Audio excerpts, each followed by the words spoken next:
Hey, this is T-Dub. Just kind of hanging out here today and answering some mail. And I just get so much email and letters through the post now that I can barely keep up with it all. So I thought that maybe it would be helpful if I read a couple letters to you, and maybe that would be helpful for you too. I'm going to leave out the real names and the, the real cities and states and such.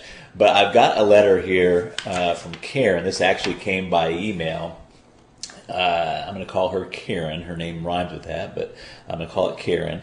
She says, "Dear T-Dub, help. First of all, your book is helping me immensely, not to get an ex back, but to totally rejuvenate my communication with my boyfriend so that he never does become my ex."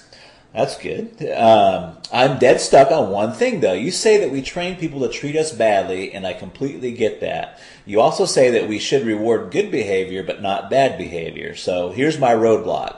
How do I stop or punish, not reward that bad behavior? Great example. My boyfriend and I are in a long-distance relationship. I am in blank, and he is in blank. So our relationship revolves around phone calls. He has a really bad habit of saying, "I'll call you later tonight at a certain time," and then not doing it. Or else just not calling all day and then calling at night when we can talk longer. I love checking in just to say hello phone calls as much, if not more, than the long conversations. I know he doesn't do it because he doesn't care. He's just a guy and doesn't really think phone calls like I do, but it bothers me. I so look forward to talking to him, and then he doesn't call. I feel forgotten and neglected, like something better has come up and I got pushed aside.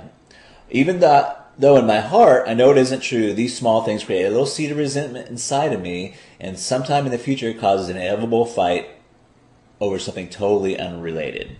So I guess my question is this: how do I punish, not reward this behavior without sounding like a nagging shrew? How do I tell him this is not okay with me? I'm not angry, but I want to nip it in the bud before it creates resentment and leads to anger. Please help me. Thank you so much, Karen. Okay, Karen, that is a great question. You probably got, every woman that's been in any kind of serious relationship cheering along with you. Kind of crazy. Why do guys do that? And how can you? And I think you know that subconsciously that you can't nag about it. That kills a relationship for men. Nagging just kills it. So what do you do? And just for you, if you're not sure what Karen was talking about, in my book, Magic of Making Up, I talk about what's called CRM, or the Conscious Retraining Method. And it's kind of tongue-in-cheek, but I say, how to train anyone to act the way you want them to act. And most of the time we go through our life and our day training people to act in ways that we don't want them to act. And this is a perfect example that Karen brings out here in the letter. Because let's say that Karen's boyfriend name is Tom, and that I'm just making that up. But Tom says he's going to call, and let's say that Tom finally calls the next day, and you pick up the phone, "Hey, Tom," and you're just seething. You are seething already because he said he was going to call yesterday. So what would you normally do? What would you normally say? Now, normally, you don't have to answer that. Normally what happens is Tom gets an earful of how upset and pissed off you are, or at least if you don't say it, you give it off in your tone. So what's happening? Tom calls you, and what is he getting in return? He's getting, like, Pavlov's dog, he's getting a shock. He's getting a shock there. Calls you, shock. Calls you, shock. That's not good reinforcement. We're actually training them to do what we don't want them to do. And this is what Karen is talking about. So what should she do? Because, if he's calling 2 days late, you're obviously not going to be happy with him. So it's a little bit tricky. But I'm going to let you in on a little secret about guys and about men, and what we won't come out and say it, but what we really want is we want to be admired. If you kind of picture back to the medieval days, like knights on shining armor, we want to be admired.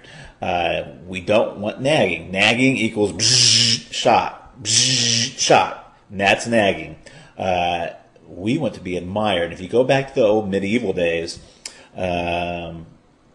there's a great sense of honor, and men will go to their death for you if they believe that in your mind you have this big self-image or a big image of them in their head. If they know that you see us as like some kind of knight in shining armor, we will go to battle for you. I mean, we will literally lay down our life for you.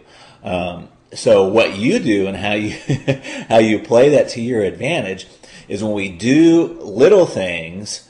Say, I'm using this as an example. When we do little things, you compliment us and appreciate us on these little things, and you do that to train us to do the small stuff like calling you. So there's a real quick example because I'm I'm kind of running out of time.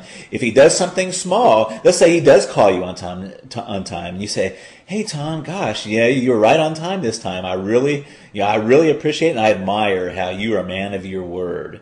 And when you say something, you do it. That's one of the things I love most about you." Do you see where I'm going with that? So when they do something right, even small stuff, you say, "Hey, one of the things I really admire about you is how when you say you're going to do something, you do it." And you don't have to use those words. I mean, use your words. But you catch a shift pretty soon when Tom says he's going to do something. If he says he's going to call on a certain time or a certain day, he's going to do it. And you're exactly right. The last thing you ever want to do is nag him. And I could go on for hours about that. But you want to find small things that he does. When he says he's going to do something, if he says he's going to get the oil change in his car and he does it, say, "Man, you said you were going to do it. I knew you were going to do it."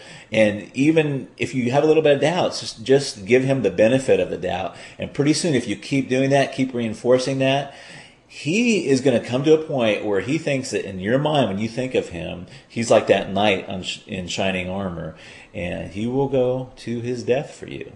I guarantee it. So I hope that was helpful, and I hope I didn't run over time here. I'm going to try to throw this up on YouTube for you. If you haven't got my guide yet, it's called The Magic of Making Up. It's typically for folks that have just broken up. It'll be over on the link to your right. It'll be a little blue link just underneath the description there. I'd love to see you, and I'll try to get another video for you. I'm running out of time on this one. Thanks for listening.